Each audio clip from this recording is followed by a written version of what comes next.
कहते हैं सियासत में कोई ना स्थायी दोस्त होता है ना दुश्मन। ये बात बहुत मौजूद होती है नीतीश कुमार के लिए, जिन्हें बार बार सत्ता के सुख के लिए पार्टी बदलने का शौक है। पार्टी यानी जिसका वो सहयोग ले रहे हैं, उस पार्टी का जिक्र कर रहा हूं। कभी जिक्र आरजेडी का होता है तो कभी जिक्र बीजेपी का होता है। अब शिफ्ट करने की तैयारी चल रही है। क्यों चल रही है, इस पूरी की पूरी कहानी के आपको दो तीन पात्रों से मिला देता हूं। एक पात्र है नीतीश कुमार, एक मुख्य पात्र की एंट्री इसमें हो रही है, उनका नाम संजय मयूख है, बीजेपी नेता है। और इसके साथ साथ इनके परिचय में एक चीज और जोड़ देता हूं, ये अमित शाह के बेहद करीबी हैं और इसके साथ साथ बीजेपी के राष्ट्रीय प्रवक्ता भी है। अब जब आप ये सारी बातें सुनते हैं और ये सुनते हैं कि भाई आज नीतीश कुमार ने इनसे मुलाकात की है, नीतीश कुमार की मुलाकात का जो मुख्य प्रयोजन था वो दरअसल अभी तो उसके सियासी मायने सिर्फ निकाले जा रहे हैं, लेकिन बात उस तरीके से सामने नहीं आई है। लेकिन हुआ क्या, चैती छठ का त्योहार था, निर्जला व्रत की जो अवधि होती है 36 घंटे की, उसकी तैयारी भी शुरू हो चुकी है। ऐसे में नीतीश कुमार संजय जी के घर पर पहुंचते हैं और घर पर त्योहार की बात तो होती ही है, प्रसाद भी लेते हैं। लेकिन जैसे ही ये तस्वीरें आई, वो 5 साल पुरानी तस्वीरें सब लोगों के जहन में बहुत ज़्यादा ताज़ा हो गई।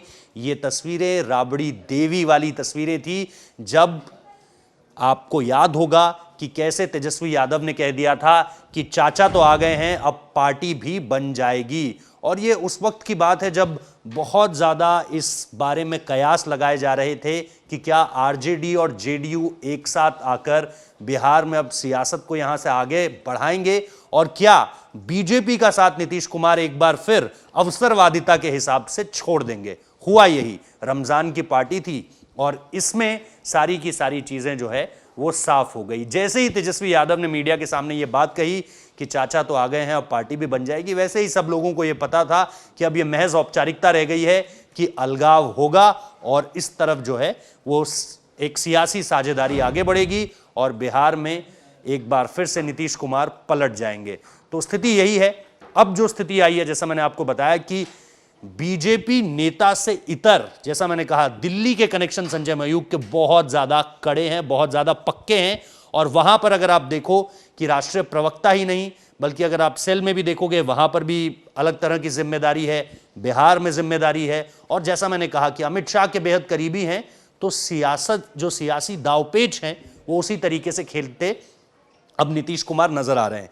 एक पक्ष तो इस कहानी का ये हो गया कि अगर मुख्यमंत्री की चाह है तो क्या इस तरफ जाना जरूरी है। दूसरी बात यह आती है कि जैसे ही राहुल गांधी की सदस्यता रद्द हुई, सवाल तो इस बात को लेकर भी उठने लगे कि अरविंद केजरीवाल अचानक से बहुत मुखर क्यों हो गए हैं, प्रधानमंत्री नरेंद्र मोदी पर सीधा हमला। वजह क्या है? वजह बहुत हद तक सीधी और साफ और सपाट नजर आती है कि अगर राहुल गांधी नहीं होंगे तो फिर विपक्ष अपना एक चेहरा जोड़ने की, जड़ने की और बनाने की तैयारी करेगा। इसमें अरविंद केजरीवाल भी आ जाते हैं, इसमें नीतीश कुमार भी आ जाते हैं, इसमें ममता बनर्जी भी आ जाती हैं, इसमें दक्खन में अगर आप जाएं तो एमके स्टालिन भी आ जाते हैं। तो ये सारी की सारी चीजें, और सबसे बड़ी बात, जब मैं स्टालिन का जिक्र करता हूं तो मैं उस कहानी को कैसे भूल जाऊं जहां पर हाल के समय में आप देखोगे कि आरजेडी और जेडीयू में एक तरह का द्वंद्व नजर आया, एक तरह की छीटाकशी नजर आई, एक तरह का टकराव नजर आया। हुआ क्या, जब स्टालिन के बुलाने पर जैसे ही जो है तेजस्वी यादव वहां पहुंचे तो नीतीश कुमार ने इस बात से खिलाफत कर दी कि भाई वहां पर बिहार के जो कुछ मजदूर थे उनके खिलाफ हमला हुआ है, आप वहां कैसे जा सकते हो। तेजस्वी ने कहा यह बातें गलत है पूरे तरीके से, ऐसा कुछ नहीं हुआ, हम वहां पर जाएंगे। यहां से एक विवाद पनपा था, यहां पर एक विरोध का बीज जो था वो उपजा था दोनों पार्टियों के बीच, और वहां से कई बार एक तरह के स्टेटमेंट्स ऐसे आए जिनको लेकर के आप नहीं कहोगे कि अगर दो लोग आपस में, दो अलग अलग पार्टियां आपस में जो है सत्ता चला रही हैं तो उनके बीच की ऐसी बातें पब्लिक डोमेन में आनी चाहिए। अंतर विरोध होगा, लेकिन वो अंतर विरोध जब जब सामाजिक होगा तब तब आप देखोगे कि सवाल दागे जाएंगे, और यही हुआ भी। अब सवाल यह है कि अगर मुख्यमंत्री की बहस को एक तरफ रखकर इस दूसरी बहस को देखा जाए कि नीतीश कुमार के पास ये तो अच्छा मौका था, क्योंकि लालू प्रसाद यादव तक ये कह रहे थे कि आपको अब दिल्ली का रुख करना चाहिए और वहां पर जाकर सारी की सारी चीजों को समेटना शुरू करना चाहिए, सारी की सारी चीजों को इस तरह से आगे बढ़ाइए कि आप प्रधानमंत्री का चेहरा हो 2024 में विपक्ष को लेकर के।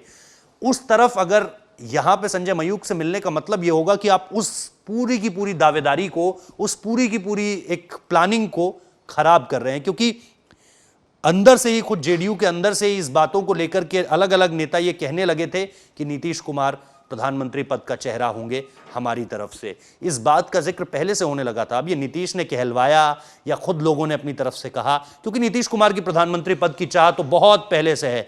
आप जब प्रधानमंत्री नरेंद्र मोदी पहली बार प्रधानमंत्री पद के लिए लड़ रहे थे, चुनाव की तरफ बढ़ रहे थे, तब भी नीतीश कुमार की यह चाह सबको पता थी और उनका पार्टियों को आपस में बदलने के बारे में भी सबको पता था।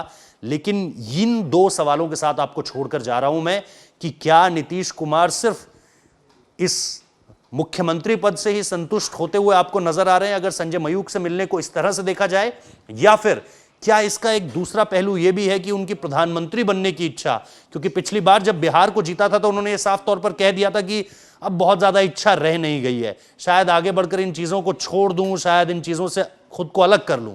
लेकिन क्या अब वो इस तरीके से आगे बढ़ेंगे कि प्रधानमंत्री पद पर जाने की या प्रधानमंत्री पद को लेकर के लड़ने की इच्छा भी उनकी समाप्त हो गई है?